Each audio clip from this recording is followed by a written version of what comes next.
Don't come to me and tell me that the strategy is great and you can't make money trading it, because that just means, well, it either means one of two things, right? The strategy sucks or you do. I mean, there is no in between. Yeah. I mean, why is this even up for debate? Welcome back, December 2nd, 2025. The strategy came into effect 4 times today. We're going to look at them real quick here.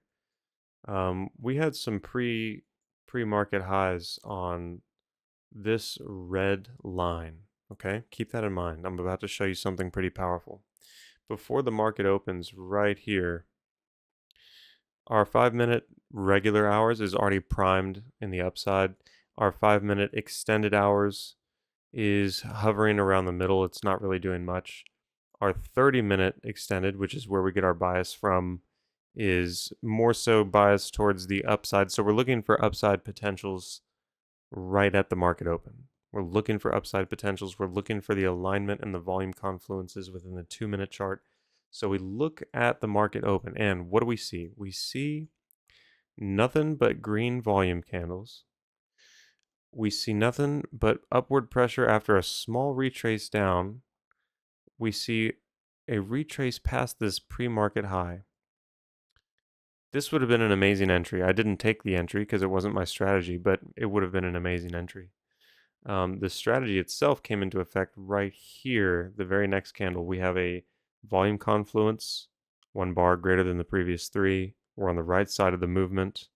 We are aligned on the higher time frames. Normally we take a 1-to-1 ratio, so we would enter right here at the candle closure. We would target a 1-to-1 with our stop loss right below this candle. And the 1-to-1 would be equivalent to that. You can take a 2-to-1 sometimes. The 2-to-1 would have actually worked and won. You would have gotten profit there. The 1-to-1 would not have hit, and it would have been a loss. Let's go forward to the next occurrence of the strategy today. And yep, right here towards the end of the day. We have 5-minute expanding in the direction of our trade, aligned with the higher time frame. On the 2-minute chart, we get a volume confluence, which is this bar right here, greater than the previous 3. We're on the right side of the movement. So we enter the trade with a 1-to-1 ratio. Right here at the top of the candle, right when the candle closes, that's our entry. Our stop loss is normally right below this candle. If this is a really small candle, you can actually do the same thing with the previous candle. So we just would say, okay, our stop loss is here. And then you can target a 1-to-1 or a 2-to-1. If you just go with the strict rules, your stop loss is right here below the entry candle, slightly below the entry candle, then you target a 1-to-1. That would have been a win.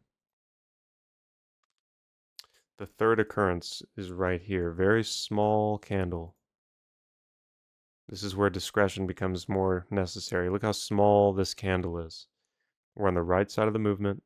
We have a volume confluence. We have 5 minutes support aligned with the higher time frame. This would have been a loss regardless. Unless you did something special with these previous swing lows. If you started a level here, something like this. But that's not the strategy. So this was a loss, technically. And then look what happens just a few minutes later. So we say we enter here, okay? It dips below this candle where our normal stop loss is. We exit for a small loss. The trade's over. And look what happens right here. We begin another movement to the upside. We get a volume confluence. We're still aligned to the upside, even though it's much weaker now. It's still weak. This is technically not expanding in the direction of the trade. So it's a discretionary setup.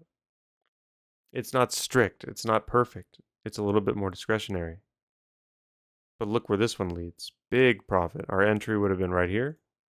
Stop loss right below this candle. 1-to-1. So all in all, the strategy came into effect 4 times today. One was a win. This one was a loss.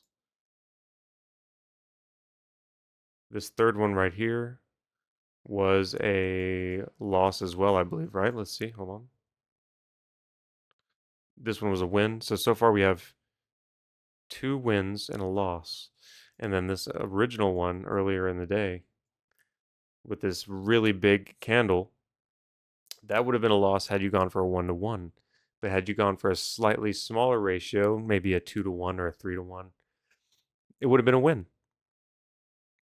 So all in all, maybe if we would have taken exactly every single trade and worked it exactly as the rules say, we would either be break even for the day or we would be just slightly negative. Maybe just slightly negative. That's assuming we don't utilize runners because we're just saying 1-to-1 ratio perfect with no runners, just a cold hard math and probability. Either way, thanks for stopping by. I hope you are doing well. I'll see you in the next one.